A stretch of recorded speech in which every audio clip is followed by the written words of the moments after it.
केवल एक परमात्मा में श्रद्धा और समर्पण का संदेश देने वाली गीता सबको पवित्र करने का खुला आमंत्रण देती है। सृष्टि में कहीं भी रहने वाले अमीर अथवा गरीब, कुलीन तथा आदिवासी, पुण्यात्मा और पापी, स्त्री और पुरुष, सदाचारी एवं अत्यंत दुराचारी, सबका इसमें प्रवेश है। विशेषकर गीता पापियों के ही उद्धार का सुगम पथ बताती है। पुण्यात्मा तो भजते ही है। प्रस्तुत है उसी गीता की अद्वितीय व्याख्या यथार्थ गीता का कैसेट प्रसारण।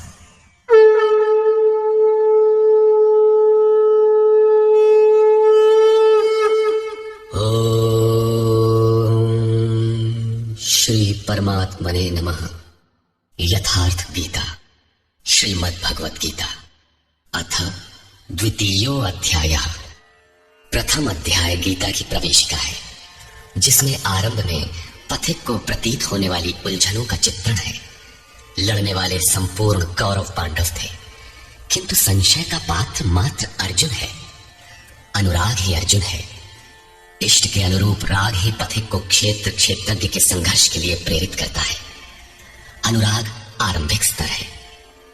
पूज्य महाराज जी कहते थे, सदगृहस्थ आश्रम में रहते हुए ग्लानि होने लगे, अश्रुपात होता हो, कंठ अवरुद्ध होता हो, तो समझना कि यहीं से भजन आरंभ हो गया। अनुराग में ये सब कुछ आ जाता है।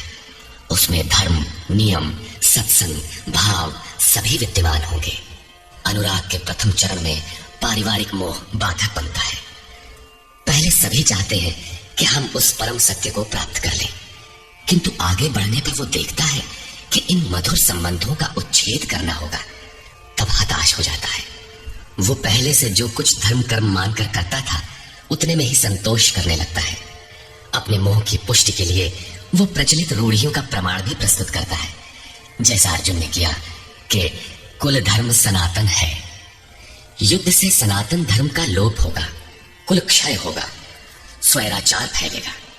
ये अर्जुन का उत्तर नहीं था, बल्कि सद्गुरु के सान्निध्य से पूर्व की अपनाई गई एक कुरीति मात्र थी। इन्हीं कुरीतियों में फंसकर मनुष्य पृथक पृथक धर्म, अनेक संप्रदाय, छोटे बड़े गुट और असंख्य जातियों की रचना कर लेता है। कोई नाक दबाता है, कोई कान फाड़ता है। किसी के छूने से धर्म नष्ट होता है, तो कहीं रोटी पानी से धर्म नष्ट होता है। तो क्या अछूत या छूने वालों का दोष है? कदापि नहीं। दोष हमारे भ्रमदाताओं का है। धर्म के नाम पर हम कुरीति के शिकार हैं, इसलिए दोष हमारा है। महात्मा बुद्ध के समय में केश कंबल एक संप्रदाय था, जिसमें केश को बढ़ाकर कंबल की तरह प्रयोग करने को पूर्णता का मानदंड माना जाता था।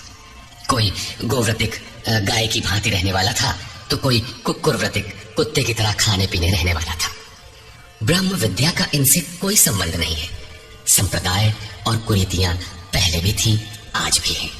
ठीक इसी प्रकार कृष्ण काल में भी संप्रदाय थे, कुरीतियां थीं। उनमें से एकाध कुरीति का शिकार अर्जुन भी था। उसने 4 तर्क प्रस्तुत किए। 1, ऐसे युद्ध से सनातन धर्म नष्ट हो जाएगा। 2, वर्ण संकर पैदा होगा। 3, पिंडोदक क्रिया लोप होगी। और 4, हम लोग कुलक्षय द्वारा महान पाप करने को उद्यत हुए हैं। इस पर योगेश्वर श्री कृष्ण ने कहा। संजय उवाच।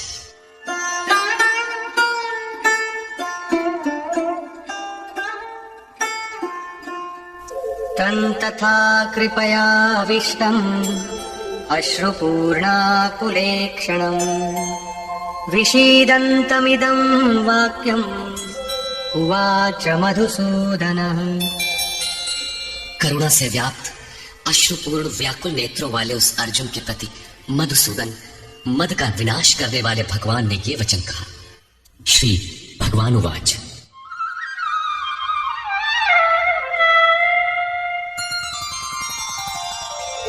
कुतस्त्वाकश्मलमिदं विषमे समुपस्थितम् अनार्यजुष्टमस्वर्ग्यम् अकीर्तिकरमर्जुन। अर्जुन, इस विषम स्थल में तुझे ये अज्ञान कहां से हो गया?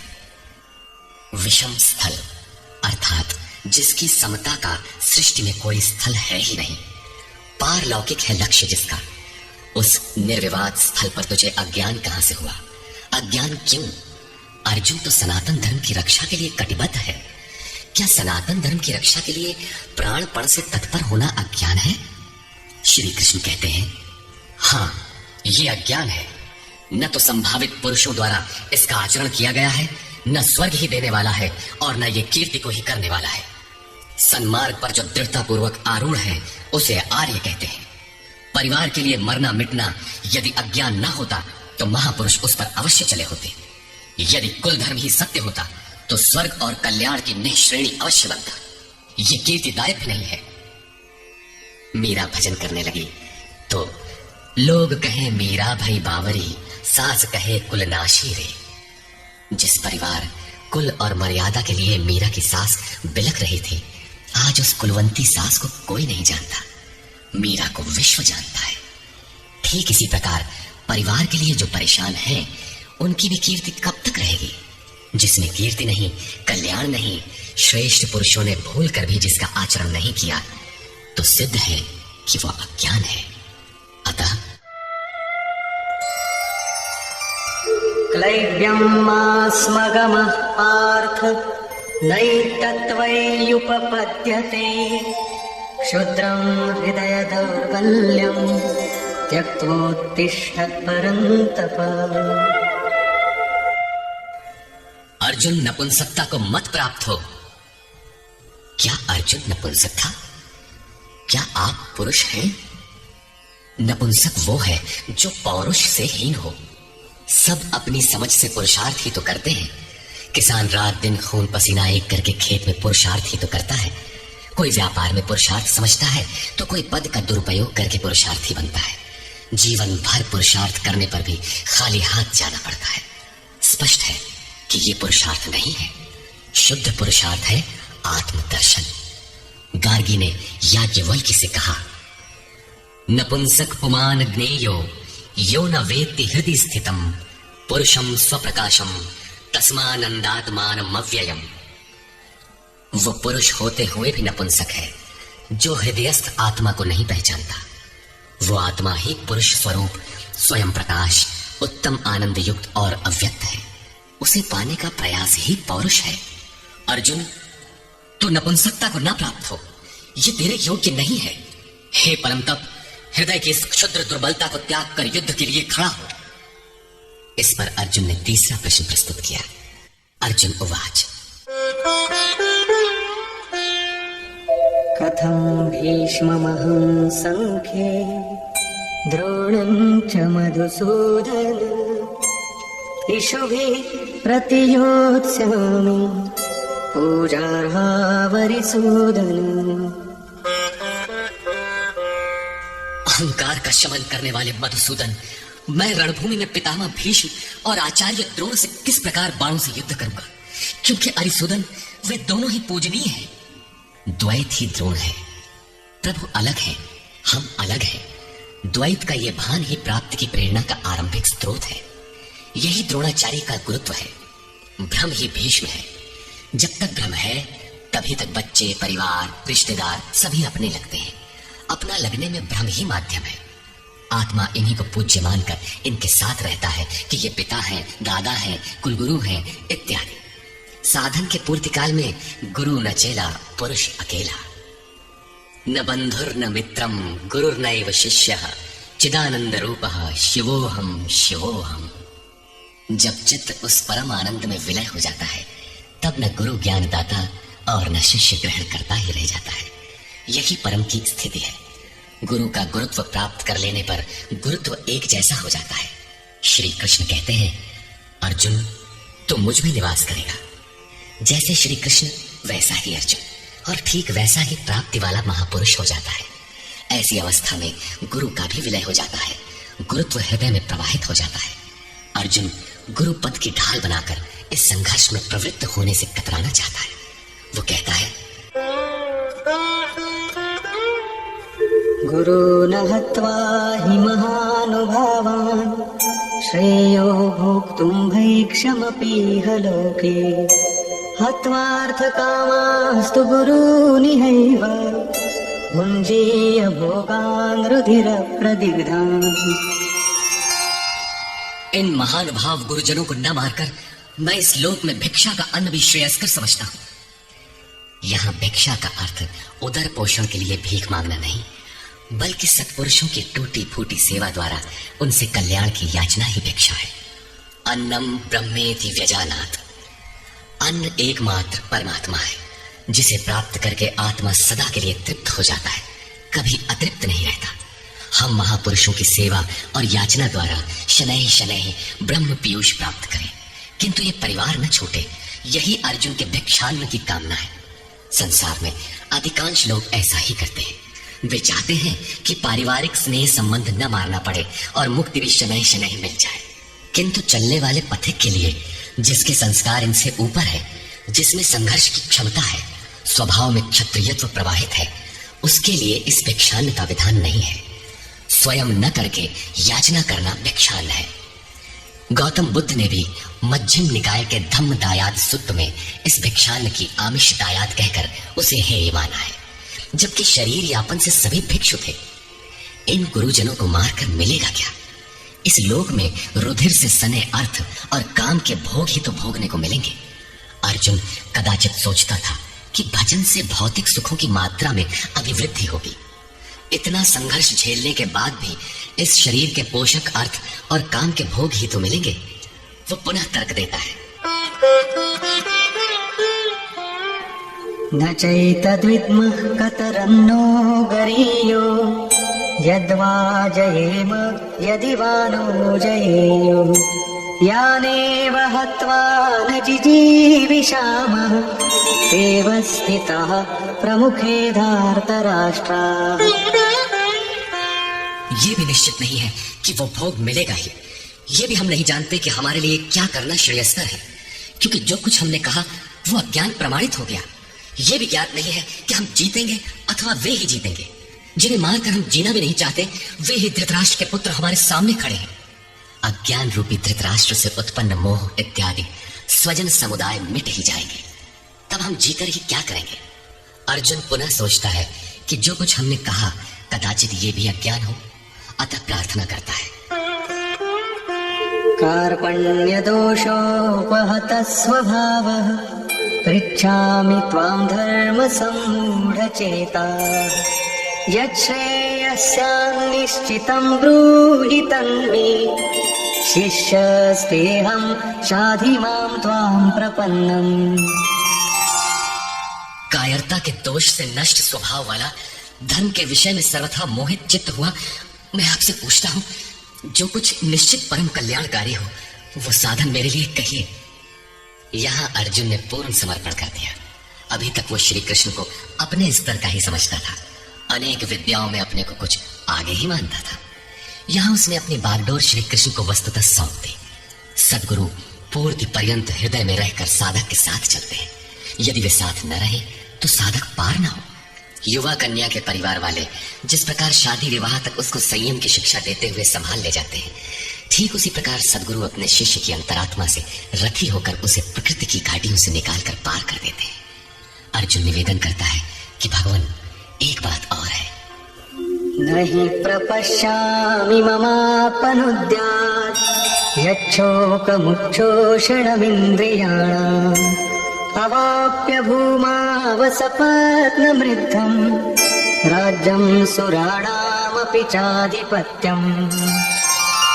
भूमि पर निष्कंटक धन धान्य संपन्न राज्य को और देवताओं के स्वामीपन इंद्र पद को पाकर भी मैं उस उपाय को नहीं देखता जो मेरी इंद्रियों को सुखाने वाले शोक को दूर कर सके।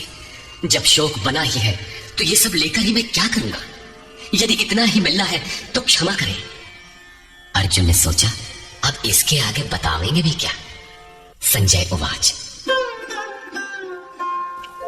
एवमुक्त्वा ऋषिकेशं गुडाकेशः परन्तप न योत्स्यैति गोविन्दम् उक्त्वा तूष्णीं बभूवः।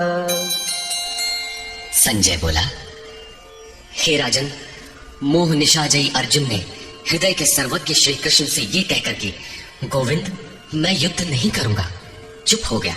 अभी तक अर्जुन की दृष्टि पौराणिक है, जिसमें कर्म कांडों के साथ भोगों की उपलब्धि का विधान है, जिसमें स्वर्ग ही सब कुछ माना जाता है, जिस पर श्री कृष्ण प्रकाश डालेंगे कि ये विचारधारा भी गलत है।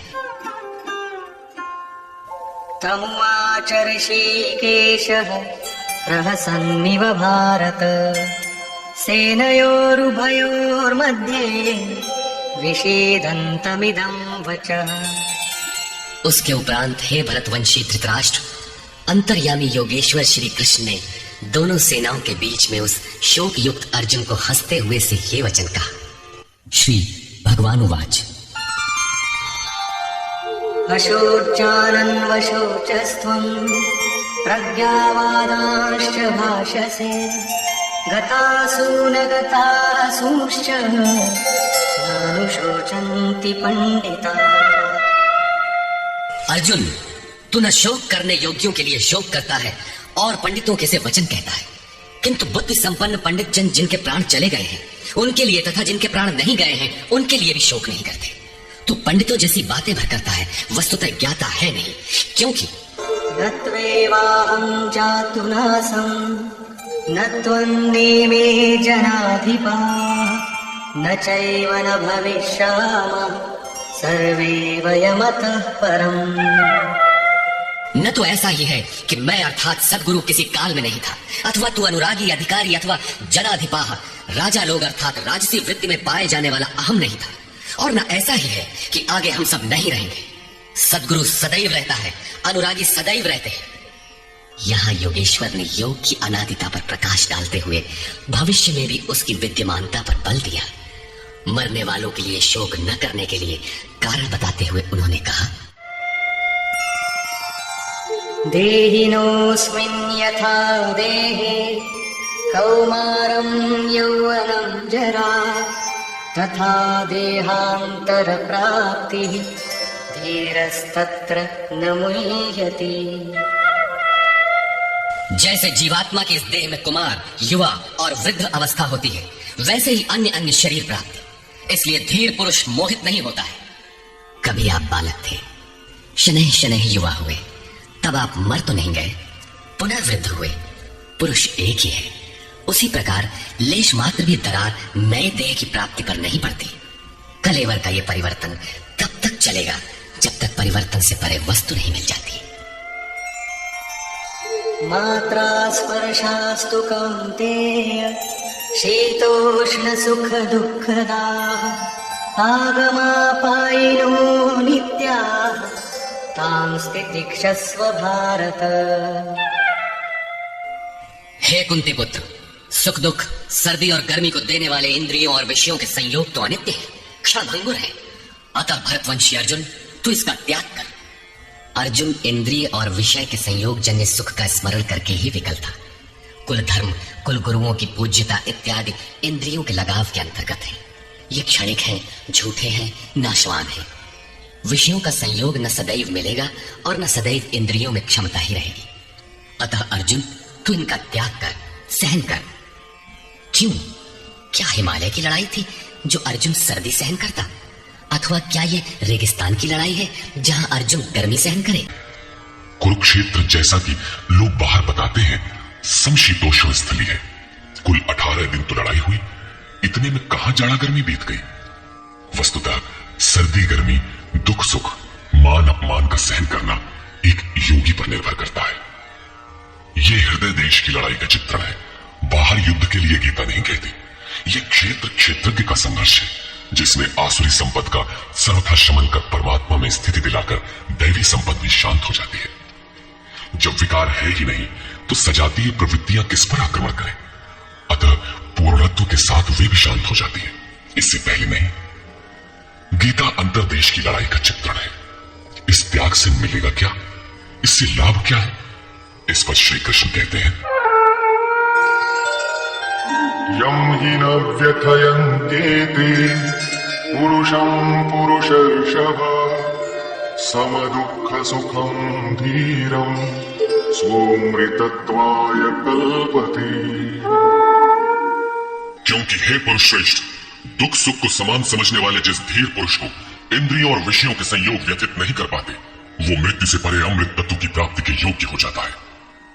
यहां श्री कृष्ण ने एक उपलब्धि अमृत की चर्चा की। अर्जुन सोचता था कि युद्ध के परिणाम में स्वर्ग मिलेगा या पृथ्वी, किंतु श्री कृष्ण कहते हैं कि न स्वर्ग मिलेगा और न पृथ्वी, बल्कि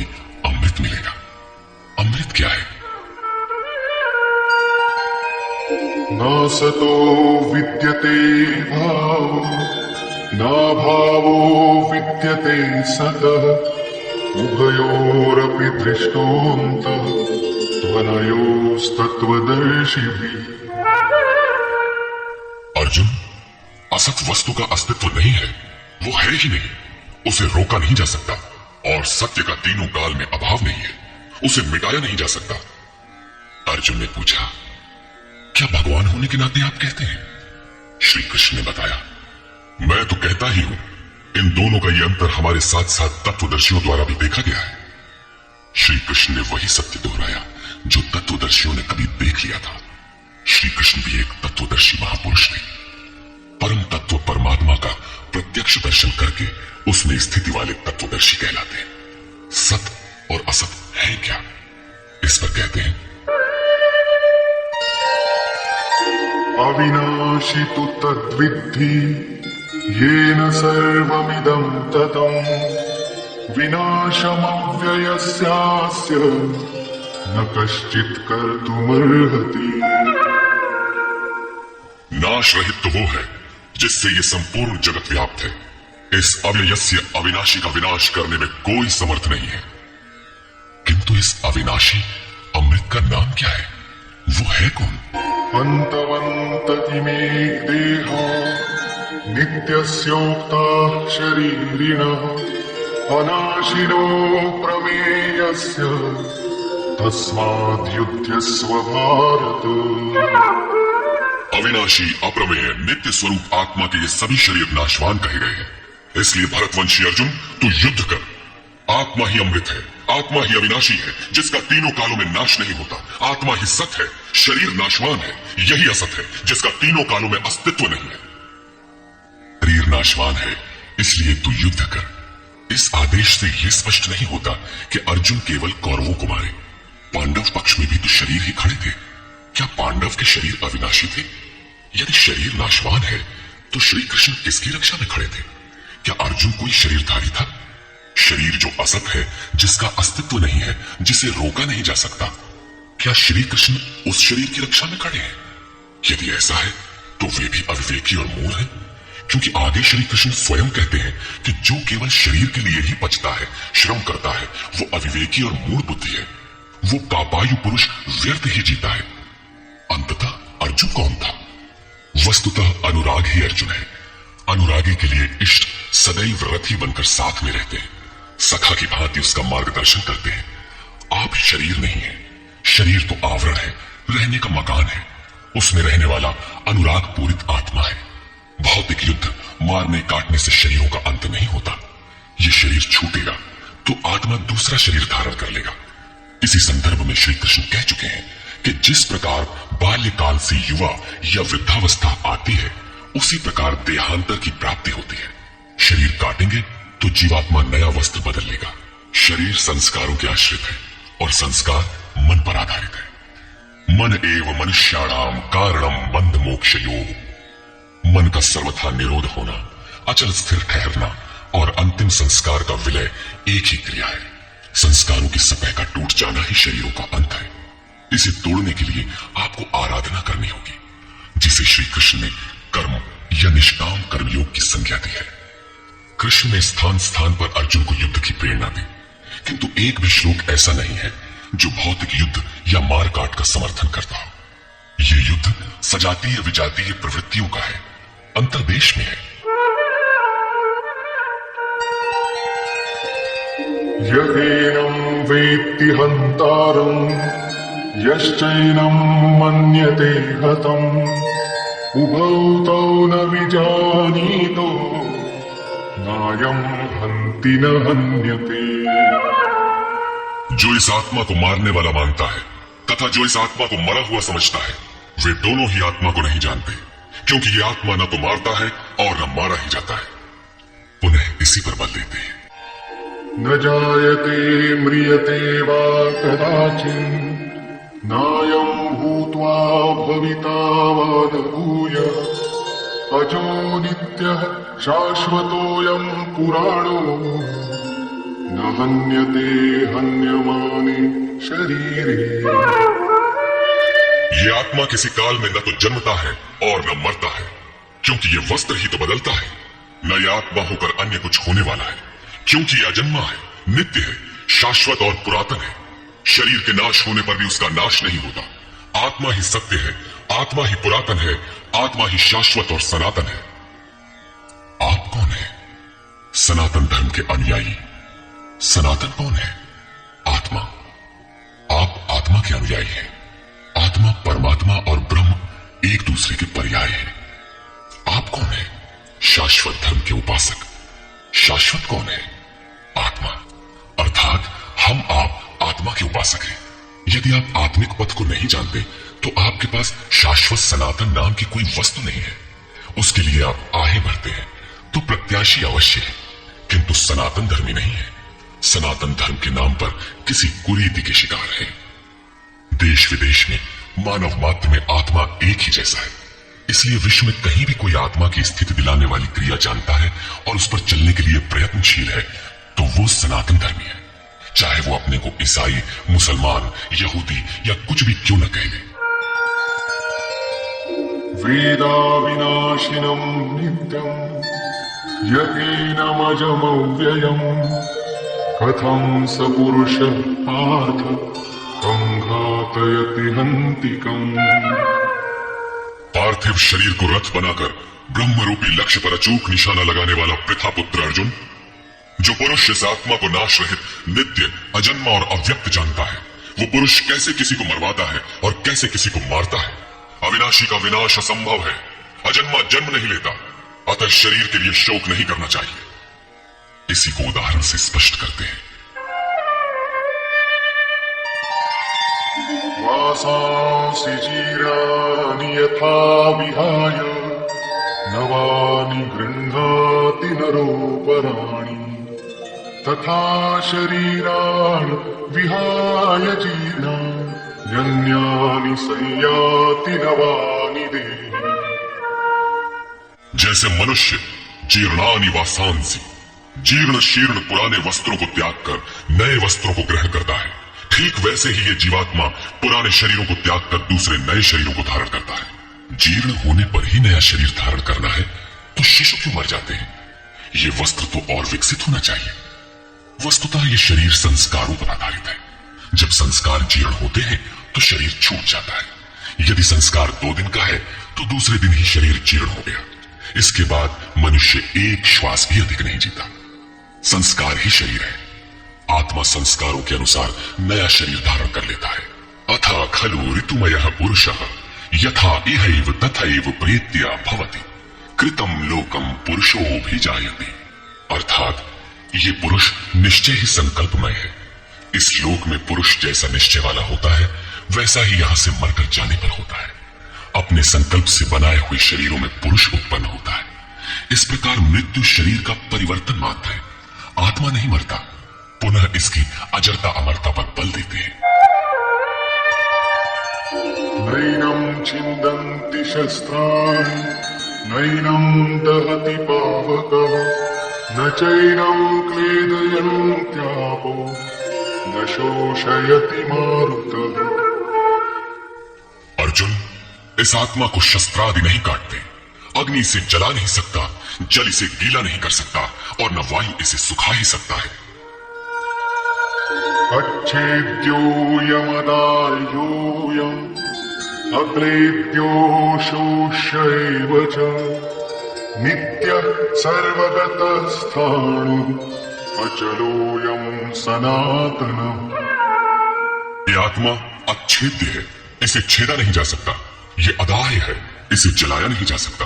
ये अक्लेद्य है, इसे गीला नहीं किया जा सकता। आकाश इसे अपने में समाहित नहीं कर सकता। ये आत्मा निसंदेह, अशोष्य, सर्वव्यापक, अचल, स्थिर रहने वाला और सनातन है। अर्जुन ने कहा था कि कुल धर्म सनातन है। ऐसा युद्ध करने से सनातन धर्म नष्ट हो जाएगा, किंतु श्री कृष्ण ने इसे अज्ञान माना और आत्मा को ही सनातन बताया। आप कौन है? सनातन धर्म के अनुयायी। सनातन कौन है? आत्मा। यदि आप आत्मा पर्यंत दूरी तय करने वाली विधि विशेष से अवगत नहीं हैं, तो आप सनातन धर्म नहीं जानते।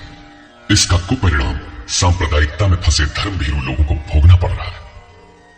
जब मैटर क्षेत्र में पैदा होने वाली कोई वस्तु इस सनातन का स्पर्श नहीं कर सकती, तो छूने खाने से सनातन धर्म नष्ट कैसे हो सकता है? यह धर्म नहीं, एक कुरीति परिस्थिति थी जिससे भारत में सांप्रदायिक वैमनस्य बढ़ा और राष्ट्रीय एकता की आज भी समस्या बनी हुई है। धर्म की शरण हम क्यों जाते हैं? क्योंकि हम मरण धर्मा हैं और धर्म कोई ठोस चीज है जिसकी शरण जाकर हम भी अमर हो जाएं। हम तो मारने से मरेंगे और ये धर्म केवल छूने और खाने से मर जाएगा, तो हमारी क्या रक्षा करेगा? धर्म तो आपकी रक्षा करता है, आपसे शक्तिशाली है। आप तलवार से मरेंगे और धर्म वो छूने से नष्ट हो गया। कैसा है आपका धर्म? कुरीतियां नष्ट होती है, न कि सनातन। सनातन तो ऐसी ठोस वस्तु है जिसे शस्त्र नहीं काटते, अग्नि जला नहीं सकता, जल इसे गीला नहीं कर सकता, खान पान तो दूर, प्रकृति में उत्पन्न कोई वस्तु उसका स्पर्श भी नहीं कर पाती, तो वो सनातन नष्ट कैसे हो गया? ऐसी ही कतिपय कुरीतियां अर्जुन काल में भी थी। उनका शिकार अर्जुन भी था। उसने विलाप करते हुए गिड़गिड़ाकर कहा कि कुल धर्म सनातन है, युद्ध से सनातन धर्म नष्ट हो जाएगा। कुल धर्म नष्ट होने से हम अनंत काल तक नरक में चले जाएंगे। किंतु श्री कृष्ण ने कहा, तुझे ये अज्ञान कहां से उत्पन्न हो गया? सिद्ध है कि वो कोई कुरीति थी, तभी तो श्री कृष्ण ने उसका निराकरण किया और बताया कि आत्मा ही सनातन है। यदि आप आत्मिक पथ नहीं जानते तो सनातन धर्म में आपका अभी तक प्रवेश नहीं हुआ है। जब ये सनातन शाश्वत आत्मा सबके अंदर व्याप्त है तो खोजा किसे जाए? इस पर श्री कृष्ण कहते हैं, अव्यक्तोऽयमचिन्त्योऽयम् अविकार्योऽयमुच्यते तस्मादेवं विदित्वैनं नानुशोचितुमर्हसि। ये आत्मा अव्यक्त अर्थात इंद्रियों का विषय नहीं है। इंद्रियों के द्वारा इसे समझा नहीं जा सकता। जब तक इंद्रियों और विषयों का संयोग है तब तक आत्मा तो है, किंतु उसे समझा नहीं जा सकता। वो अचिंत्य है। जब तक चित्त और चित्त की लहर है तब तक वो शाश्वत है तो, किंतु हमारे दर्शन, उपभोग और प्रवेश के लिए नहीं है। अतः चित्त का निरोध करें। पीछे श्री कृष्ण बता आए हैं कि असत वस्तु का अस्तित्व नहीं है और सत का तीनों कालों में अभाव नहीं है। वो सत है आत्मा। आत्मा ही अपरिवर्तनशील, शाश्वत, सनातन और अव्यक्त है। तत्वदर्शियों ने आत्मा को इन विशेष गुणधर्मों से युक्त देखा। न 10 भाषाओं के ज्ञाता ने देखा, न किसी समृद्धशाली ने देखा, बल्कि तत्वदर्शियों ने देखा। श्री कृष्ण ने आगे बताया कि तत्व है परमात्मा। मन के निरोध काल में साधक उसका दर्शन और उसमें प्रवेश पाता है। प्राप्ति काल में भगवान मिलते हैं और दूसरे ही क्षण वो अपने आत्मा को ईश्वरीय गुणधर्मों से विभूषित देखता है।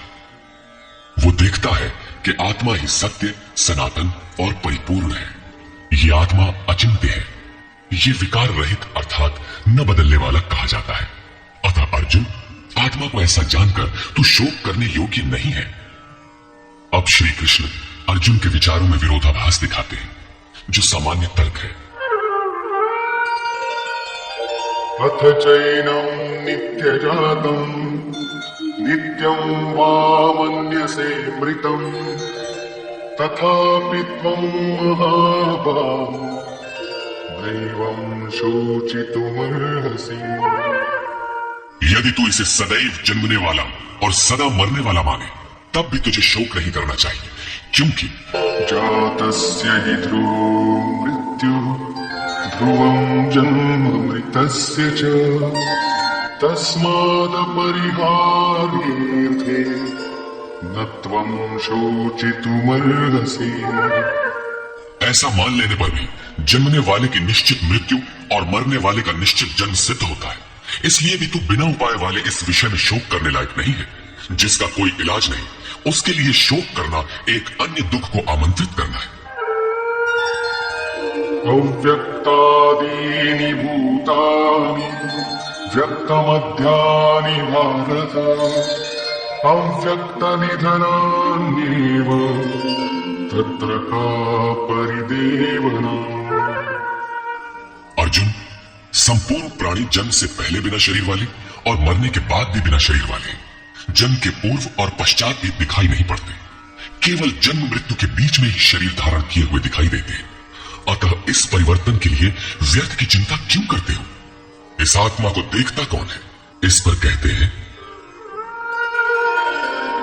आश्चर्यवत् पश्यति कश्चिदेनम् आश्चर्यवद् वदति तथैव चान्यम् आश्चर्यवच्चैनमन्यः शृणोति श्रुत्वाप्येनं वेद न चैव कश्चित्। पहले श्री कृष्ण ने कहा था कि इस आत्मा को तत्वदर्शियों ने देखा है। अब तत्वदर्शन की दुर्लभता पर प्रकाश डालते हैं कि कोई विरला महापुरुष ही इस आत्मा को आश्चर्य की तरह देखता है, सुनता नहीं प्रत्यक्ष देखता है। और वैसे ही दूसरा कोई महापुरुष ही आश्चर्य की तरह इसके तत्व को कहता है। जिसने देखा है वही यथार्थ कह सकता है। दूसरा कोई विरला साधक इसे आश्चर्य की भांति सुनता है। सब सुनते भी नहीं, क्योंकि ये अधिकारी के लिए ही है।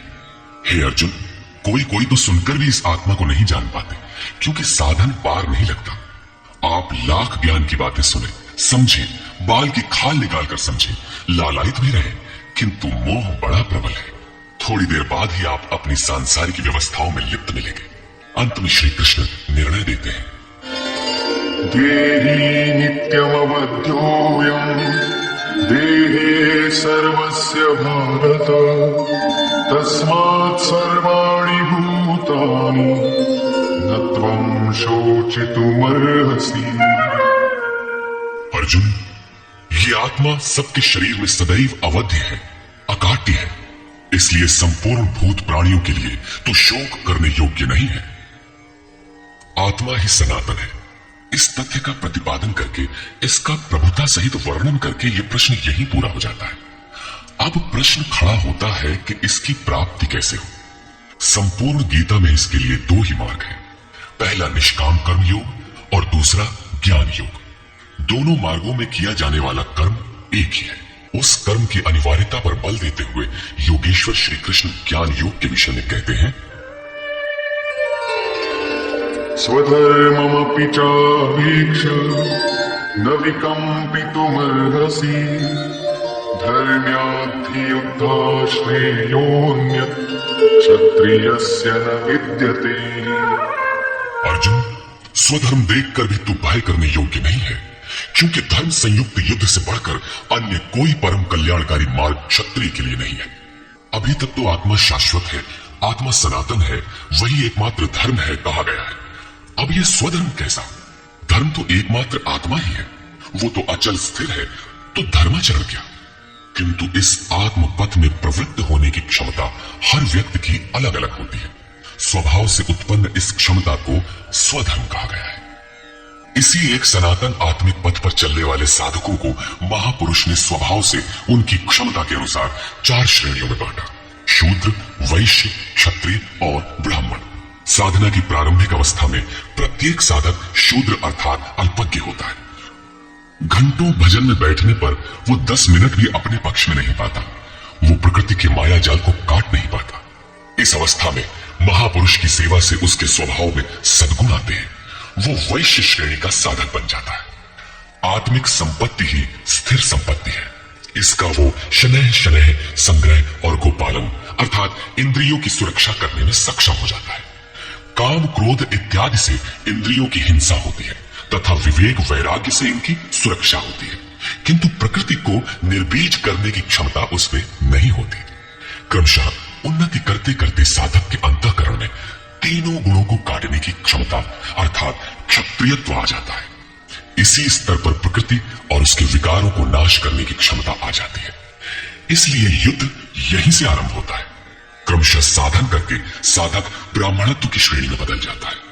इस समय मन का शमन, इंद्रियों का दमन, धारावाही चिंतन, सरलता, अनुभव, ज्ञान इत्यादि लक्षण साधक में स्वाभाविक प्रवाहित होते हैं। इन्हीं के अनुष्ठान से चलकर क्रमशः वो ब्रह्म में प्रवेश पा जाता है, जहां वो ब्राह्मण भी नहीं रह जाता। विदेह राजा जनक की सभा में महर्षि याज्ञवल्क्य ने चाक्रायण, उशस्ती, कहोल, आरुणि, उद्यालक और गार्गी के प्रश्नों का समाधान करते हुए बताया कि आत्म साक्षात्कार का पूर्णतया संपादन करने वाला ही ब्राह्मण होता है। ये आत्मा ही लोक परलोक और समस्त प्राणियों को भीतर से नियमित करता है। सूर्य, चंद्रमा, पृथ्वी, जल, वायु, अग्नि, तारागण, अंतरिक्ष, आकाश एवं प्रत्येक क्षण इस आत्मा के ही प्रशासन में है। ये तुम्हारा आत्मा अंतर्यामी अमृत है, आत्मा अक्षर है, इससे भिन्न सब नाशवान है। जो कोई इसी लोक में इस अक्षर को न जानकर हवन करता है, तप करता है, हजारों वर्षों तक यज्ञ करता है, उसका ये सब कर्म नाशवान है। जो कोई भी इस अक्षर को जाने बिना इस लोक से मरकर जाता है, वो दयनीय है, कृपण है, और जो इस अक्षर को जानकर इस लोक से मरकर जाता है, वो ब्राह्मण है। अर्जुन क्षत्रिय श्रेणी का साधक है। श्री कृष्ण कहते हैं कि क्षत्रिय श्रेणी के साधक के लिए युद्ध के अतिरिक्त कोई कल्याणकारक रास्ता है ही नहीं। प्रश्न उठता है कि क्षत्रिय है क्या? प्रायः लोग इसका आशय समाज में जन्मना उत्पन्न ब्राह्मण, क्षत्रिय, वैश्य, शूद्र जातियों से लेते हैं। इन्हें ही 4 वर्ण मान लिया जाता है, किंतु नहीं। शास्त्रकार ने स्वयं बताया है कि क्षत्रिय क्या है, वर्ण क्या है। यहां उन्होंने केवल क्षत्रिय का नाम लिया और आगे 18वें अध्याय तक इस प्रश्न का समाधान प्रस्तुत किया कि वस्तुतः ये वर्ण है क्या और कैसे इनमें परिवर्तन होता है। श्री कृष्ण ने कहा, चातुर्वर्ण्यम मया सृष्टम, 4 वर्णों की सृष्टि मैंने की। तो क्या मनुष्यों को बांटा? श्री कृष्ण कहते हैं कि नहीं, गुण कर्म विभागशात, गुणों के माध्यम से कर्म को 4 भागों में बांटा। ये देखना है कि वो कर्म क्या है जिसे बांटा गया। गुण परिवर्तनशील है। साधना की उचित प्रक्रिया द्वारा तामसी से राजसी और राजसी से सात्विक गुणों में प्रवेश मिलता जाता है।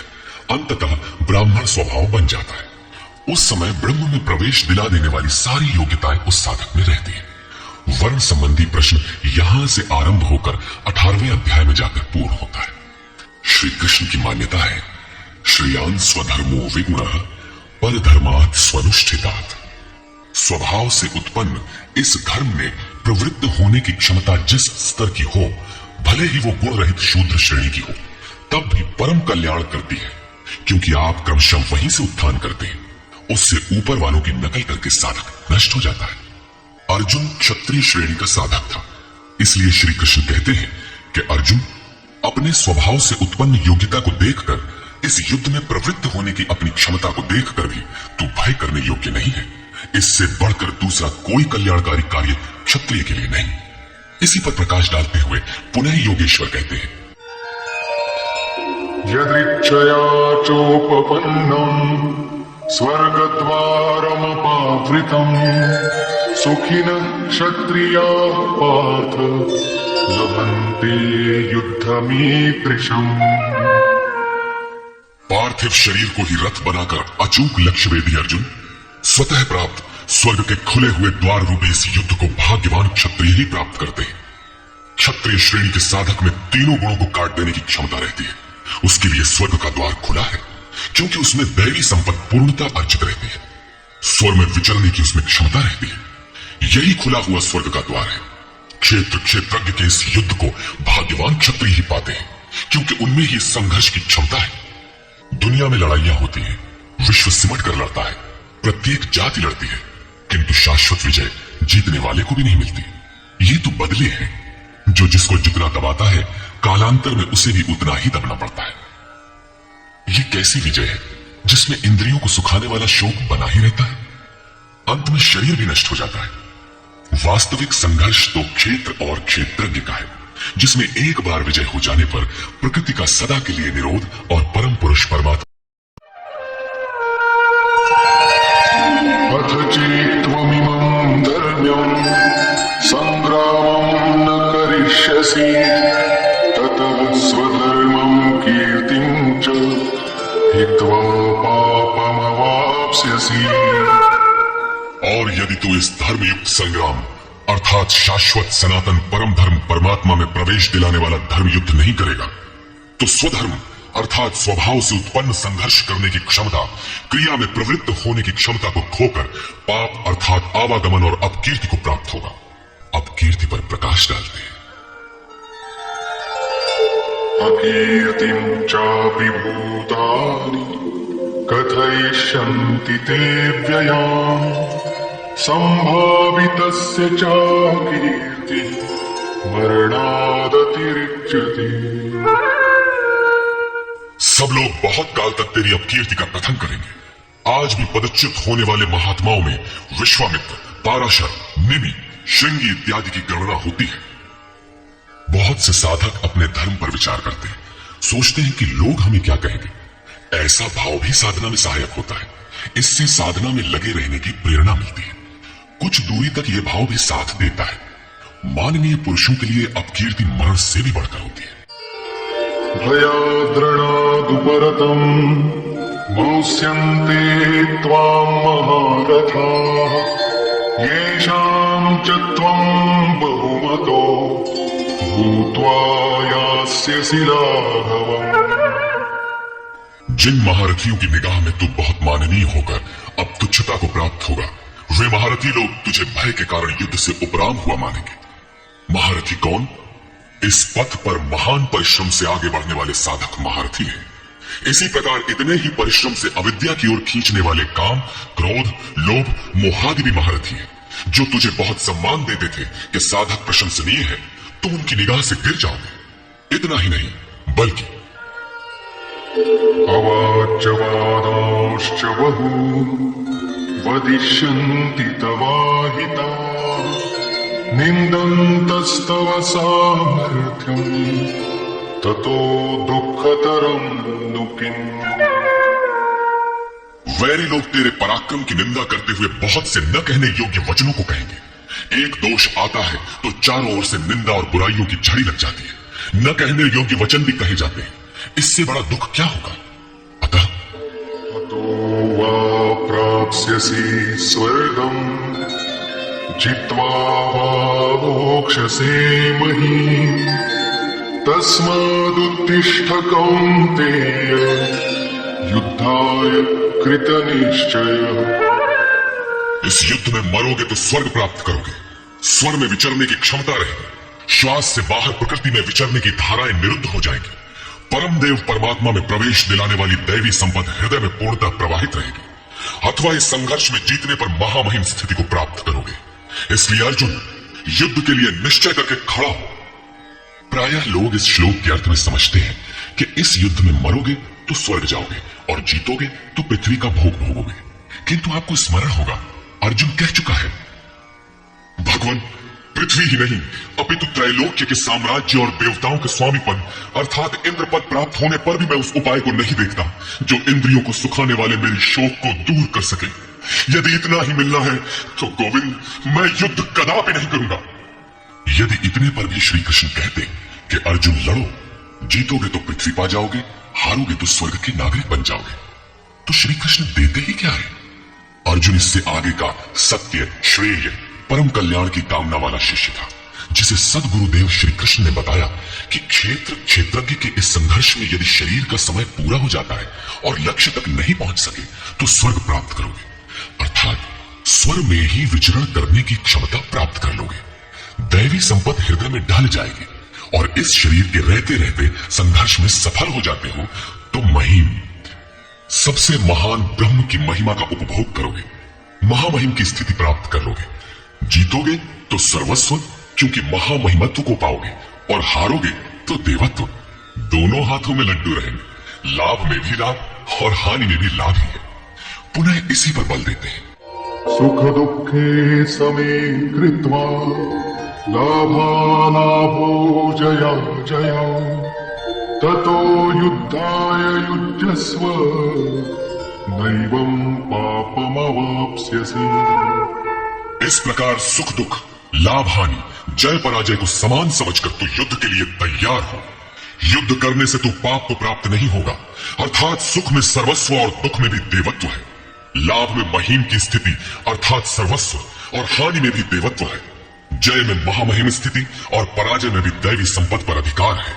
इस प्रकार अपने लाभ हानि को भली प्रकार स्वयं समझकर तू युद्ध के लिए तैयार हो। लड़ने में ही दोनों वस्तुएं हैं।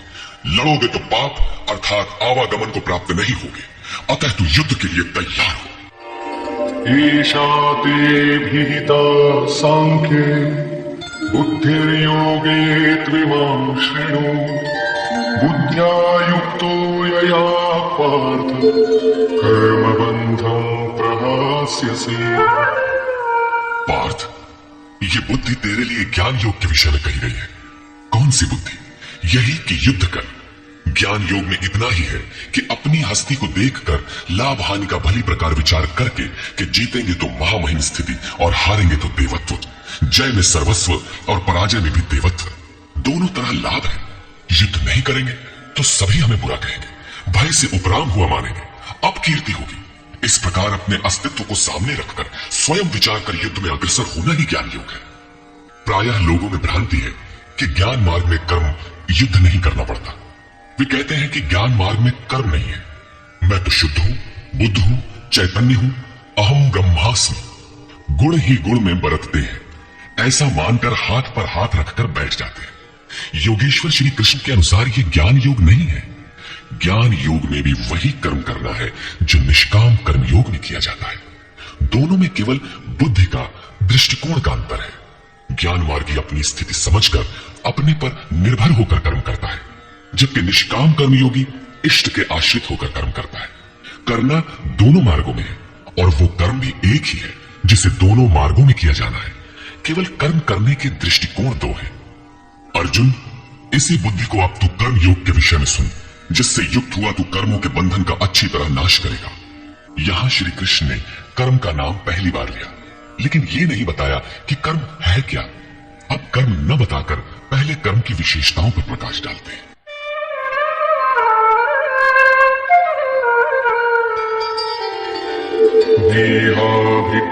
देहाभिक्रमनाशोऽस्ति प्रत्यवायो न विद्यते स्वल्पमप्यस्य धर्मस्य त्रायते महतो भयात्। इस निष्काम कर्म योग में आरंभ का अर्थात बीज का नाश नहीं होता, सीमित फल रूपी दोष नहीं है। इसलिए इस निष्काम कर्म का, इस कर्म से संपादित धर्म का थोड़ा भी साधन जन्म मृत्यु रूपी महान भय से उद्धार कर देता है। आप इस कर्म को समझें और उस पर 2 कदम चल भर दें, जो सदगृहस्थ आश्रम में रहकर ही चला जा सकता है। साधक तो चलते ही हैं। बीज भर डाल दें तो अर्जुन, बीज का नाश नहीं होता। प्रकृति में कोई क्षमता नहीं, ऐसा कोई अस्त्र नहीं कि उस सत्य को मिटा दे। प्रकृति केवल आवरण डाल सकती है, कुछ देर कर सकती है, किंतु साधन के आरंभ को मिटा नहीं सकती। आगे श्री कृष्ण ने बताया कि सभी पापियों से भी बड़ा पापी ही क्यों न हो, ज्ञान रूपी नौका द्वारा निसंदेह पार हो जाएगा। ठीक उसी बात को यहां कहते हैं कि अर्जुन, निष्काम कर्म योग का बीजारोपण भर कर दें तो उस बीज का कभी नाश नहीं होता। विपरीत फल रूपी दोष भी इसमें नहीं होता कि आपको स्वर्ग, रिद्धियों या सिद्धियों तक पहुंचाकर छोड़ दे। आप ये साधन भले छोड़ दें, किंतु ये साधन आपका उद्धार करके ही छोड़ेगा। इस निष्काम कर्म योग का थोड़ा सा भी साधन जन्म मृत्यु के महान भय से उद्धार कर देता है। अनेक जन्म संसिद्धस्ततो याति पराम गतिम। कर्म का यह बीजारोपण अनेक जन्म के पश्चात वहीं खड़ा कर देगा जहां परम धाम है, परम गति है। इसी क्रम में आगे कहते हैं, व्यवसायात्मिका बुद्धि एकेह कुरु नंदन बहुशाखा ह्यनन्ताश्च बुद्धयो व्यवसायिनाः। अर्जुन, इस निष्काम कर्म योग में क्रियात्मक बुद्धि एक ही है, क्रिया एक है और परिणाम एक ही है। आत्मिक संपत्ति ही स्थिर संपत्ति है। इस संपत्ति को प्रकृति के द्वंद्व में शनैः शनैः अर्जित करना व्यवसाय है। यह व्यवसाय अथवा निश्चयात्मक क्रिया भी एक ही है। तब तो जो लोग बहुत सी क्रियाएं बताते हैं, क्या वे भजन नहीं करते? श्री कृष्ण कहते हैं, हां, वे भजन नहीं करते। उन पुरुषों की बुद्धि अनंत शाखाओं वाली होती है, इसलिए अनंत क्रियाओं का विस्तार कर लेते हैं। यामिमां पुष्पितां वाचं प्रवदन्त्य विपश्चितः वेदवादरताः पार्थ नान्यदस्तीति वादिनः। कामात्मान स्वर्गपरा जन्म कर्म फलप्रदा क्रिया विशेष बहुलम् भोगैश्वर्य गतिं प्रति। पार्थ, वे कामात्मान, कामनाओं से युक्त, वेदवादरता, वेद के वाक्यों में अनुरक्त, स्वर्गपराः, स्वर्ग को ही परम लक्ष्य मानते हैं कि इसके आगे कुछ है ही नहीं। ऐसा कहने वाले अविवेकी जन जन्म मृत्यु रूपी फल देने वाली भोग और ऐश्वर्य की प्राप्ति के लिए बहुत सी क्रियाओं का विस्तार कर लेते हैं, और दिखावटी शोभा युक्त वाणी में व्यक्त भी करते हैं। अर्थात अविवेकियों की बुद्धि अनंत भेदों वाली होती है। वे फल वाले वाक्य में ही अनुरक्त रहते हैं, वेद के वाक्यों को ही प्रमाण मानते हैं, स्वर्ग को ही श्रेष्ठ मानते हैं। उनकी बुद्धि बहुत सी भेदों वाली है, इसलिए अनंत क्रियाओं की रचना कर लेते हैं। वे नाम तो परम तत्व परमात्मा का ही लेते हैं, किंतु उसकी ओट में अनंत क्रियाओं का विस्तार कर लेते हैं। तो क्या अनंत क्रियाएं कर्म नहीं है? श्री कृष्ण कहते हैं नहीं, अनंत क्रियाएं कर्म नहीं है। तो वो एक निश्चित क्रिया है क्या? श्री कृष्ण अभी ये नहीं बताते। अभी तो केवल इतना कहते हैं कि अविवेकियों की बुद्धि अनंत शाखाओं वाली होती है, इसलिए वे अनंत क्रियाओं का विस्तार कर लेते हैं। वे केवल विस्तार ही नहीं करते, अपितु आलंकारिक शैली में उसे व्यक्त भी करते हैं। उसका प्रभाव क्या होता है? भोगैश्वर्य प्रसक्तानां तयापहित चेतसां व्यवसायात्मिका बुद्धि समाधौ न विधीयते। उनकी वाणी की छाप जिन जिन के चित्त पर पड़ जाती है अर्जुन, उनकी भी बुद्धि नष्ट हो जाती है, न कि वे कुछ पाते हैं। उस वाणी द्वारा हरे हुए चित्त वालों की और भोग ऐश्वर्य में आसक्ति वाले पुरुषों के अंतःकरण में क्रियात्मक बुद्धि नहीं रह जाती। इष्ट में समाधिस्थ करने वाली निश्चयात्मक क्रिया उनमें नहीं होती। ऐसे अविवेकियों की वाणी सुनता कौन है? भोग और ऐश्वर्य में आसक्ति वाले ही सुनते हैं, अधिकारी नहीं सुनता। ऐसे पुरुषों में सम और आदि तत्व में प्रवेश दिलाने वाली निश्चयात्मक क्रिया से संयुक्त बुद्धि नहीं होती। प्रश्न उठता है कि वेद वादरता जो वेद के वचनों में अनुरक्त हैं, क्या वे भी भूल करते हैं? इस पर श्री कृष्ण कहते हैं त्रैगुण्य विषया वेदा निस्त्रैगुण्यो भवार्जुन निर्द्वन्द्वो नित्य सत्त्वस्थो निर्योगक्षेम आत्मवान्। अर्जुन, त्रैगुण्य विषया वेदा, वेद तीनों गुणों तक ही प्रकाश करते हैं, इसके आगे का हाल वे नहीं जानते। इसलिए निस्त्रय गुण्यो भव अर्जुन। अर्जुन, तू तीनों गुणों से ऊपर उठ, अर्थात वेदों के कार्य क्षेत्र से आगे बढ़। कैसे बढ़ा जाए? इस पर श्री कृष्ण कहते हैं निर्द्वंद्व, सुख दुख के द्वंद्वों से रहित, नित्य सत्य वस्तु में स्थित और योग क्षेम को न चाहता हुआ आत्मपरायण हो। इस प्रकार ऊपर उठ। प्रश्न उठता है कि हम ही उठे या कोई वेदों से ऊपर उठा भी है? श्री कृष्ण बताते हैं कि आगे जो भी उठता है ब्रह्म को जानता है, और जो ब्रह्म को जानता है वो विप्र है। यावानर्थ उदपाने सर्वतः संप्लुतोदके तावान् सर्वेषु वेदेषु ब्राह्मणस्य विजानतः। सब ओर से परिपूर्ण जलाशय को प्राप्त होने पर मनुष्य का छोटे जलाशय से जितना प्रयोजन रहता है, अच्छी प्रकार ब्रह्म को जानने वाले ब्राह्मण का वेदों से उतना ही प्रयोजन रहता है। तात्पर्य यह है कि जो वेदों से ऊपर उठता है वो ब्रह्म को जानता है, वही ब्राह्मण है। अर्थात तू वेदों से ऊपर उठ, ब्राह्मण बन। अर्जुन क्षत्रिय था, श्री कृष्ण कहते हैं कि ब्राह्मण बन। ब्राह्मण, क्षत्रिय इत्यादि वन स्वभाव की क्षमताओं के नाम है। ये कर्म प्रधान है, न कि जन्म से निर्धारित होने वाली कोई रूढ़ी। जिसे गंगा की धारा प्राप्त है, उसे क्षुद्र जलाशय से क्या प्रयोजन?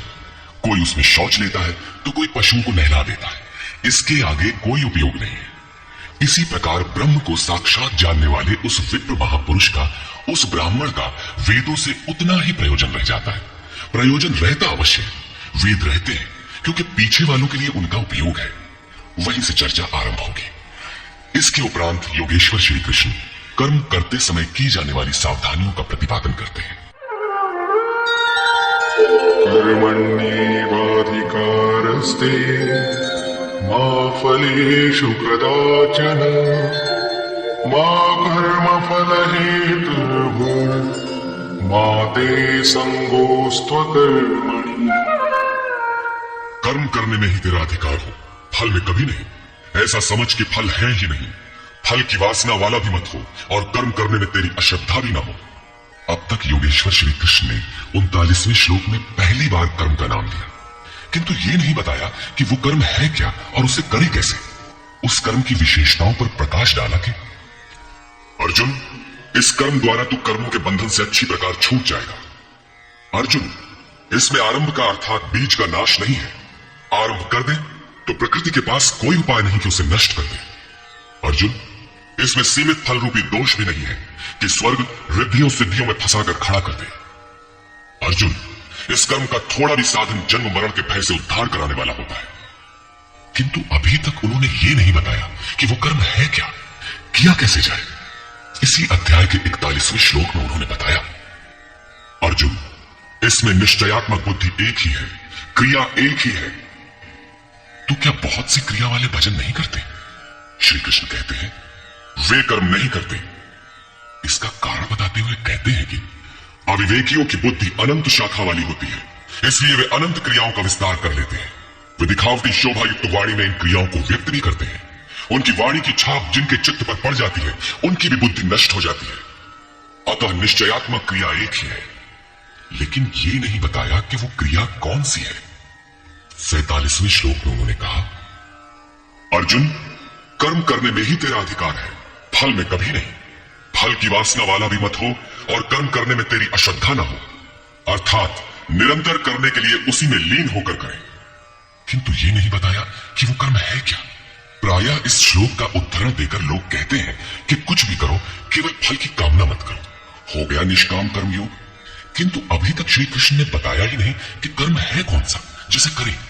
यहां पर केवल कर्म की विशेषताओं पर प्रकाश डाला कि कर्म देता क्या है और कर्म को करते समय बरती जाने वाली सावधानियां क्या है, उन पर प्रकाश डाला। प्रश्न ज्यों का त्यों बना हुआ है, जिसे योगेश्वर आगे अध्याय 3-4 में स्पष्ट करेंगे। पुनः इसी पर बल देते हैं, योगस्थः कुरु कर्माणि संगम त्यक्त्वा धनंजय सिद्ध्य सिद्ध्यो समो भूत्वा समत्वं योग उच्यते। धनंजय, आसक्ति और संग दोष को त्याग कर सिद्धि और असिद्धि में समान भाव रखकर योग में स्थित होकर कर्म कर। कौन सा कर्म? निष्काम कर्म कर। समत्वम योग उच्यते, ये समत्व भाव ही योग कहलाता है। विषमता जिसमें न हो, ऐसा भाव समत्व कहलाता है। रिद्धियां सिद्धियां विषम बनाती है, आसक्ति हमें विषम बनाती है, फल की इच्छा विषमता पैदा करती है। इसीलिए फल की वासना न हो, फिर भी कर्म करने में अश्रद्धा न हो। देखी सुनी सभी वस्तुओं में आसक्ति का त्याग करके प्राप्ति और अप्राप्ति के विषय में न सोचकर केवल योग में स्थित रहते हुए कर्म कर। योग से चित्त चलायमान न हो। योग एक पराकाष्ठा की स्थिति है और एक प्रारंभ की स्थिति भी होती है। प्रारंभ में भी हमारी दृष्टि लक्ष्य पर ही रहनी चाहिए। अतः योग पर दृष्टि रखते हुए कर्म का आचरण करना चाहिए। समत्व भाव अर्थात सिद्धि और असिद्धि में समभाव ही योग कहलाता है।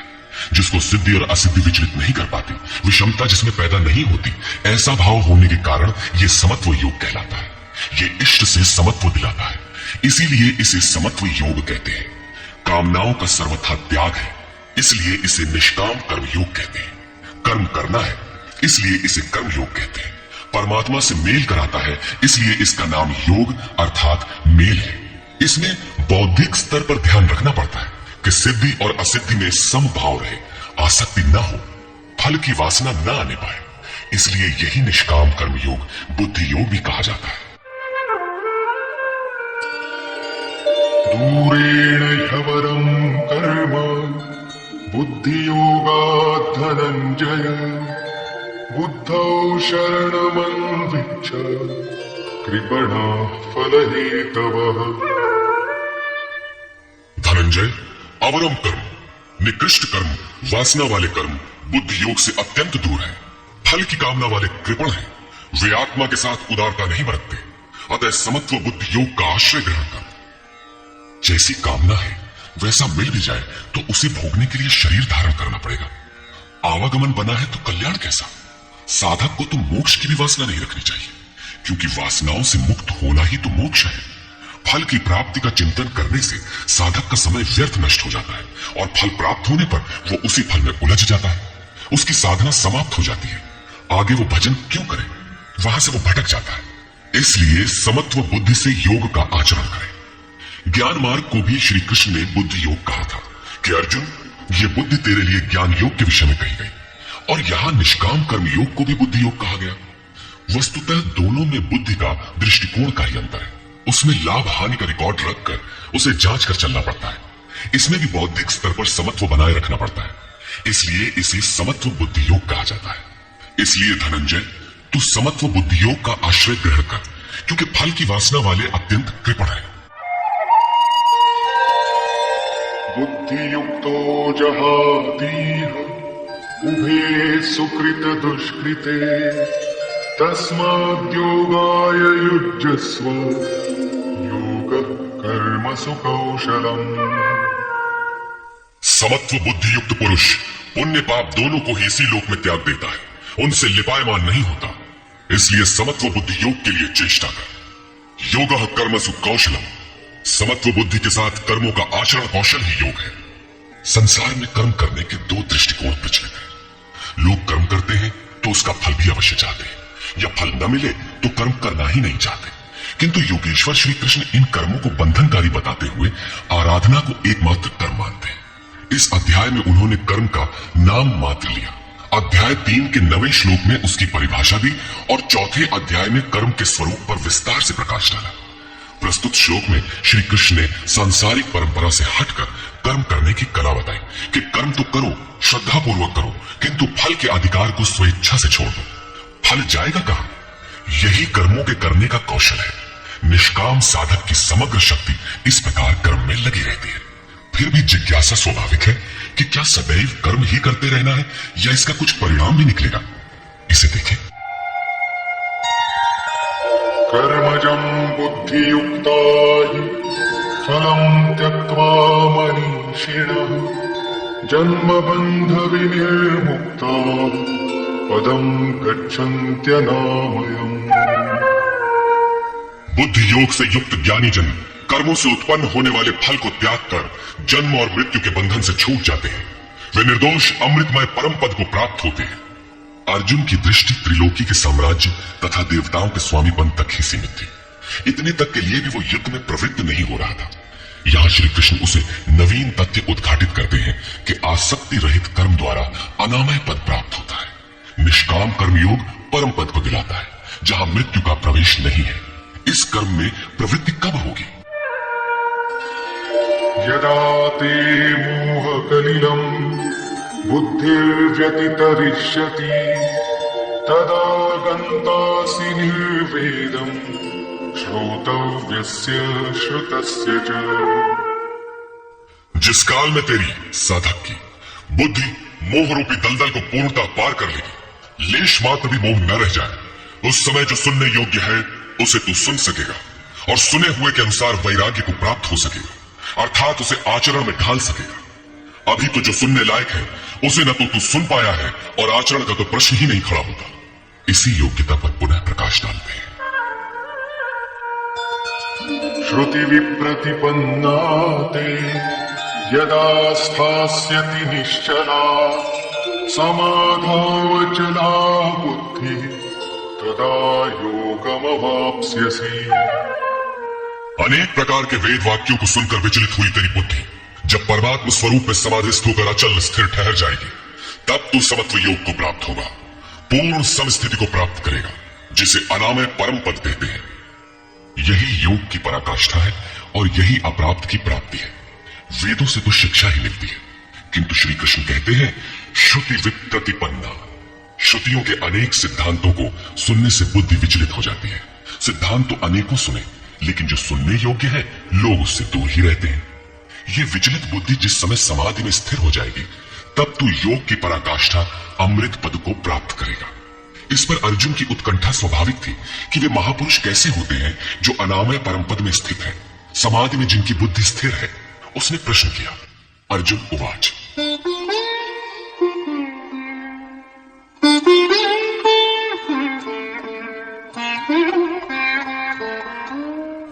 स्थितप्रज्ञस्य का भाषा समाधिस्थस्य केशव स्थितधिः किं प्रभाषेत किमासीत व्रजेत किम्। समाधीयते चित्तम यस्मिन् स आत्मा एव समाधि। जिसमें चित्त का समाधान किया जाए वो आत्मा ही समाधि है। अनादि तत्व में जो समत्व प्राप्त कर ले उसे समाधिस्थ कहते हैं। अर्जुन ने पूछा, केशव, समाधिस्थ स्थिर बुद्धि वाले महापुरुष के क्या लक्षण है? स्थित प्रज्ञ पुरुष कैसे बोलता है, वो कैसे बैठता है, वो कैसे चलता है? 4 प्रश्न अर्जुन ने किए। इस पर भगवान श्री कृष्ण ने स्थित प्रज्ञ के लक्षण बताते हुए कहा, श्री भगवान उवाच,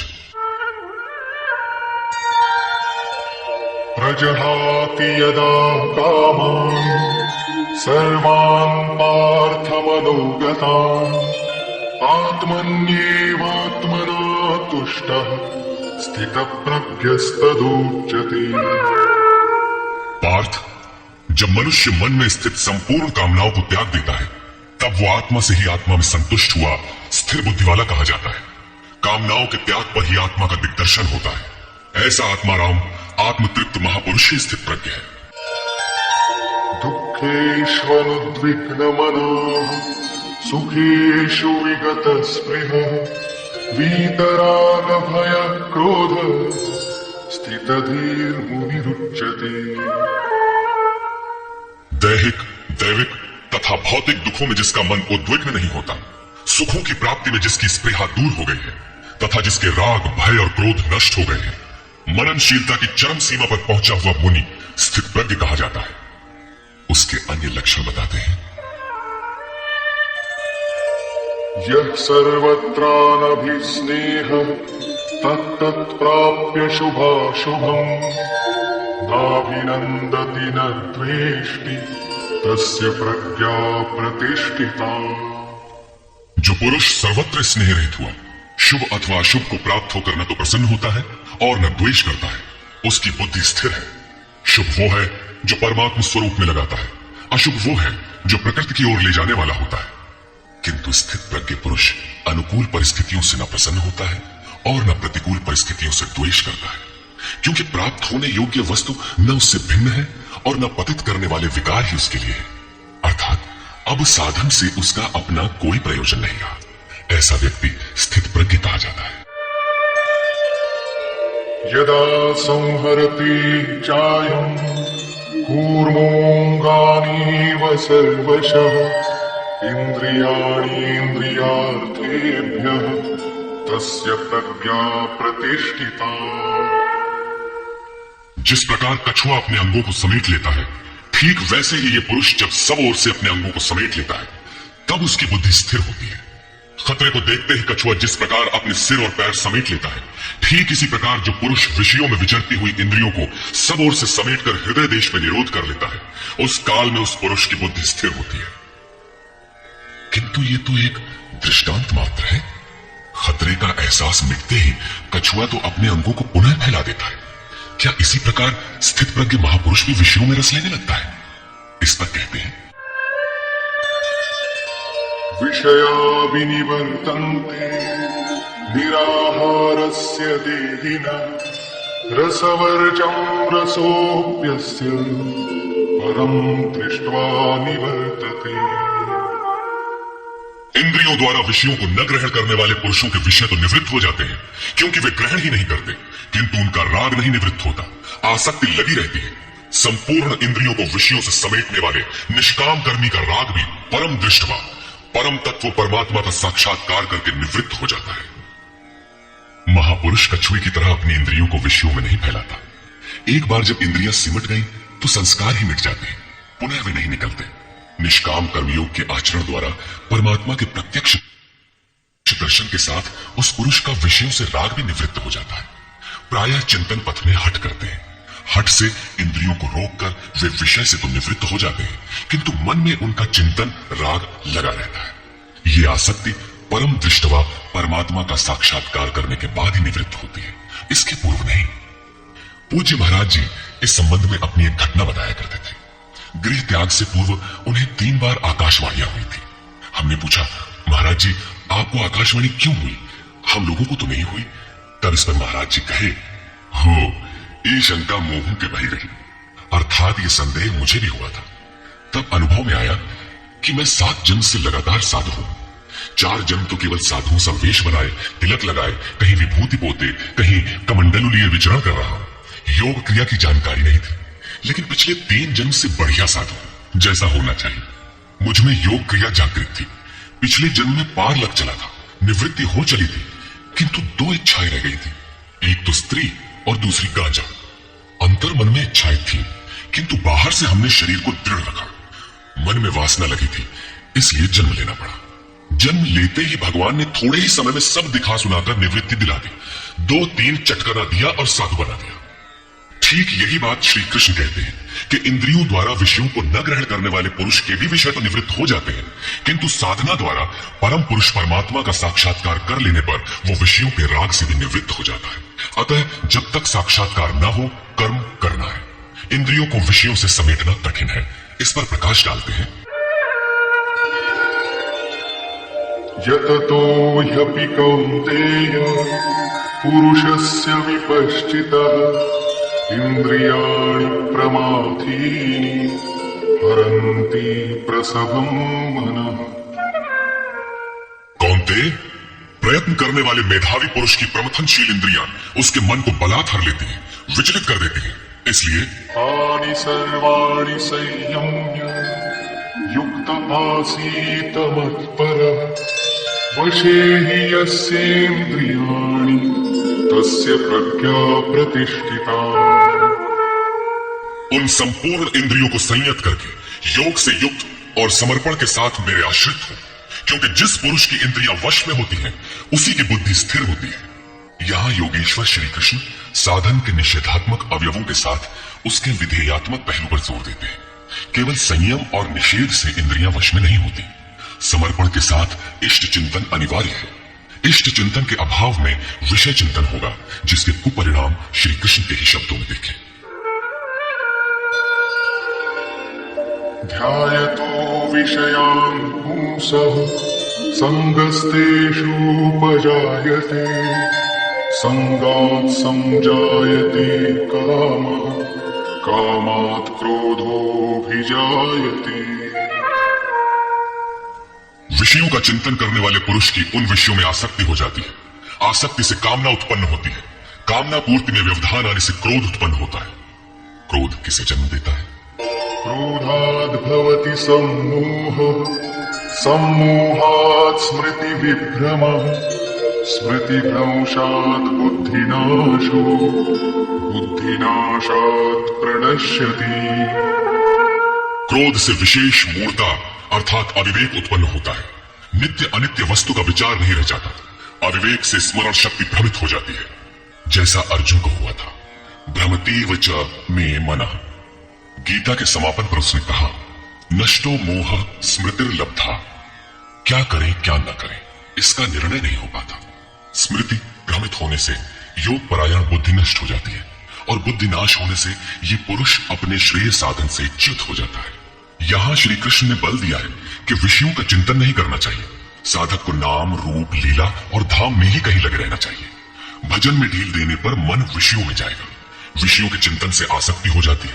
आसक्ति से उस विषय की कामना साधक के अंतर मन में होने लगती है। कामना की पूर्ति में व्यवधान होने पर क्रोध, क्रोध से अविवेक, अविवेक से स्मृति भ्रम और स्मृति भ्रम से बुद्धि नष्ट हो जाती है। निष्काम कर्म योग को बुद्धि योग कहा जाता है, क्योंकि बुद्धि स्तर पर इसमें विचार रखना चाहिए कि कामनाएं न आने पाए। फल है ही नहीं। कामना आने से ये बुद्धि योग नष्ट हो जाता है। साधन करिय विचारहीन मन शुद्ध होए नहीं तैसे। विचार आवश्यक है। विचार शून्य पुरुष श्रेय साधन से नीचे गिर जाता है। साधन क्रम टूट जाता है, सर्वथा नष्ट नहीं होता। भोग के पश्चात साधन वहीं से पुनः आरंभ होता है जहां अवरुद्ध हुआ था। ये तो विषयाभिमुख साधक की गति है। स्वाधीन अंतःकरण वाला साधक किस गति को प्राप्त होता है? इस पर श्री कृष्ण कहते हैं, रागद्वेष वियुक्तैस्तु विषयानीन्द्रियैश्चरन् आत्मवश्यैर्विधेयात्मा प्रसादमधिगच्छति। आत्मा की विधि को प्राप्त प्रत्यक्षदर्शी महापुरुष राग द्वेष से रहित वश में की हुई अपनी इंद्रियों द्वारा विषयानुचरण, विषयों में विचरता हुआ भी प्रसाद मधिगच्छति, अंतःकरण की निर्मलता को प्राप्त होता है। वो अपनी भाव दृष्टि में रहता है। महापुरुष के लिए विधि निषेध नहीं रह जाते।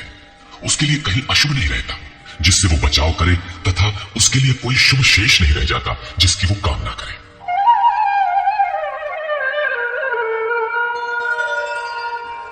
प्रसादे सर्वदुःखानां हानिरस्योपजायते प्रसन्नचेतसो ह्याशु बुद्धि पर्यवतिष्ठते। भगवान के पूर्ण कृपा प्रसाद भगवत्ता से संयुक्त होने पर इसके संपूर्ण दुखों का अभाव हो जाता है। दुखालयम अशाश्वतम संसार का अभाव हो जाता है और उस प्रसन्न चित्त वाले पुरुष की बुद्धि शीघ्र ही अच्छी प्रकार स्थिर हो जाती है। किंतु जो योग युक्त नहीं है उनकी दशा पर प्रकाश डालते हैं। नास्ति बुद्धिरयुक्तस्य न चायुक्तस्य भावना न चाभावयतः शांति अशांतस्य कुतः सुखम। योग साधन रहित पुरुष के अंतःकरण में निष्काम कर्मयुक्त बुद्धि नहीं होती। उस अयुक्त के अंतःकरण में भाव भी नहीं होता। भावना रहित पुरुष को शांति कहा और अशांत पुरुष को सुख कहा। योग क्रिया करने से कुछ दिखाई पड़ने पर ही भाव बनता है। जाने बिनु ना हुई परितीति, भावना बिना शांति नहीं मिलती और शांति रहित पुरुष को सुख अर्थात शाश्वत सनातन की प्राप्ति नहीं होती। इंद्रियाणां हि चरतां यन्मनोनुविधीयते तदस्य हरति प्रज्ञां वायुर्नावमिवाम्भसि। जल में नाव को जिस प्रकार वायु हरण करके गंतव्य से दूर कर देता है, ठीक वैसे ही विषयों में विचरण करती हुई इंद्रियों में जिस इंद्रिय के साथ मन रहता है वो एक ही इंद्रिय उस अयुक्त पुरुष की बुद्धि को हर लेती है। अतः योग का आचरण अनिवार्य है। क्रियात्मक आचरण पर श्री कृष्ण पुनः बल देते हैं। तस्माद्यस्य महाबाहो निगृहीतानि सर्वशः इंद्रियाणीन्द्रियार्थेभ्यः तस्य प्रज्ञा प्रतिष्ठिता। इससे हे महाबाहो, जिस पुरुष की इंद्रियां इंद्रियों के विषयों से सर्वथा वश में की हुई होती हैं, उसकी बुद्धि स्थिर होती है। बाहु कार्य क्षेत्र का प्रतीक है। भगवान महाबाहु एवं आजानुबाहु कहे जाते हैं। वे बिना हाथ पैर के सर्वत्र कार्य करते हैं। उनमें जो प्रवेश पाता है या जो उसी भगवत्ता की ओर अग्रसर है वो भी महाबाहु है। श्री कृष्ण और अर्जुन दोनों को महाबाहु कहा गया है। या निशा सर्वभूतानां तस्यां जागर्ति संयमी यस्यां जागृति भूतानि सा निशा पश्यतो मुनि।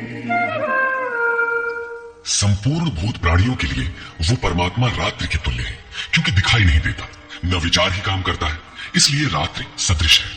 उस रात्रि में परमात्मा में संयमी पुरुष भली प्रकार देखता है, चलता है, जागता है, क्योंकि वहां उसकी पकड़ है। योगी इंद्रियों के संयम द्वारा उसमें प्रवेश पा जाता है। जिन नाशवान सांसारिक सुख भोग के लिए संपूर्ण प्राणी रात दिन परिश्रम करते हैं, योगी के लिए वही निशा है। रमा विलास राम अनुरागी तजत बमन जिनि जन बड़ भागी। जो योगी परमार्थ पथ में निरंतर सजग और भौतिक ऐषणाओं से सर्वथा निष्प्रिय होता है, वही उस इष्ट में प्रवेश पाता है।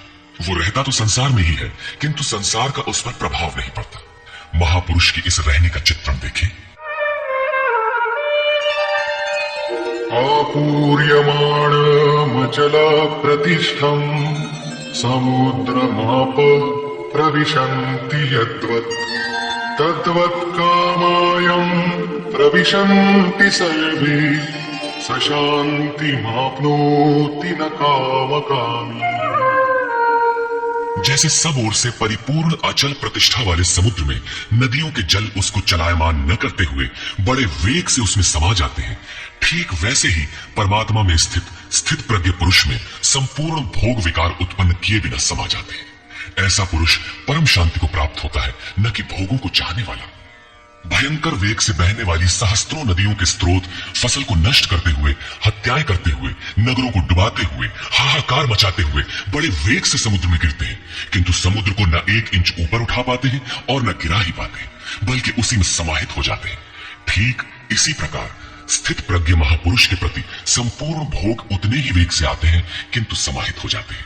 उन महापुरुषों में न शुभ संस्कार डाल पाते हैं न अशुभ, योगी के कर्म अशुक्ल और अकृष्ण होते हैं, क्योंकि जिस चित्त पर संस्कार पड़ते हैं उसका निरोध और विलीनीकरण हो गया। इसके साथ ही भगवत्ता की स्थिति आ गई। अब संस्कार पड़े भी तो कहां? इस एक ही श्लोक में श्री कृष्ण ने अर्जुन के कई प्रश्नों का समाधान कर दिया। उसकी जिज्ञासा थी कि स्थित प्रज्ञ महापुरुष के लक्षण क्या है, वो कैसे बोलता है, कैसे बैठता है, कैसे चलता है। श्री कृष्ण ने एक ही शब्द में उत्तर दिया कि वे समुद्रवत होते हैं। उनके लिए विध निषेध नहीं होता कि ऐसे बैठो और ऐसे चलो। वे ही परम शांति को प्राप्त होते हैं, क्योंकि वे संयमी हैं। भोगों की कामना वाला शांति नहीं पाता।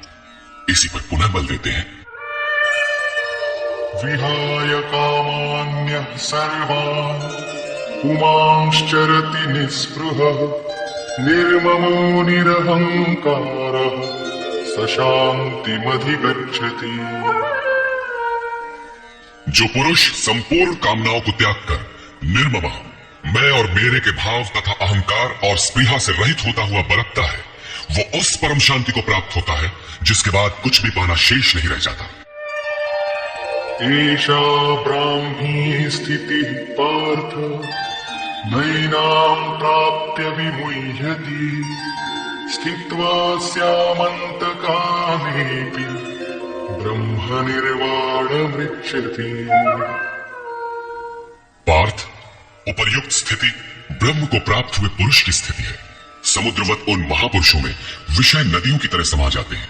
वे पूर्ण संयमी और प्रत्यक्षता परमात्मदर्शी हैं। केवल अहम ब्रह्मास्मि पढ़ लेने या रट लेने से ये स्थिति नहीं मिलती। साधन करके ही इस ब्रह्म की स्थिति को पाया जाता है। ऐसा महापुरुष ब्रह्म निष्ठा में स्थित रहते हुए शरीर के अंतकाल में भी ब्रह्मानंद को ही प्राप्त होता है। निष्कर्ष, प्रायः कुछ लोग कहते हैं कि दूसरे अध्याय में गीता पूर्ण हो गई, किंतु यदि केवल कर्म का नाम मात्र लेने से कर्म पूरा हो जाता हो तब तो गीता का समापन माना जा सकता है। इस अध्याय में योगेश्वर श्री कृष्ण ने यही बताया कि अर्जुन, निष्काम कर्मयोग के विषय में सुन, जिसे जानकर तू संसार बंधन से छूट जाएगा। कर्म करने में तेरा अधिकार है, फल में कभी नहीं। कर्म करने में तेरी अश्रद्धा भी ना हो, निरंतर करने के लिए तत्पर हो जा। इसके परिणाम में तू परम दृष्टवा, परम पुरुष का दर्शन कर स्थित प्रज्ञ बनेगा, परम शांति पाएगा। किंतु यह नहीं बताया कि कर्म है क्या।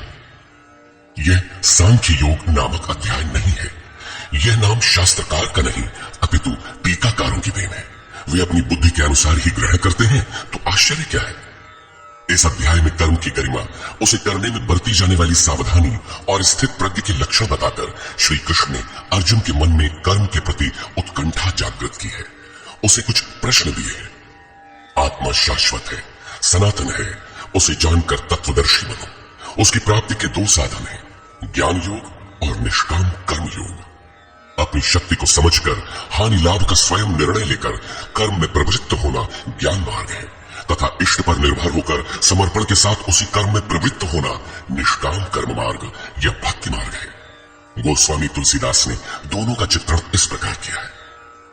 मोरे प्रौढ़ तनय सम ज्ञानी बालक सुत समदास अमानी जनहि मोर बल निज बल ताही दुह कह काम क्रोध रिपु आही।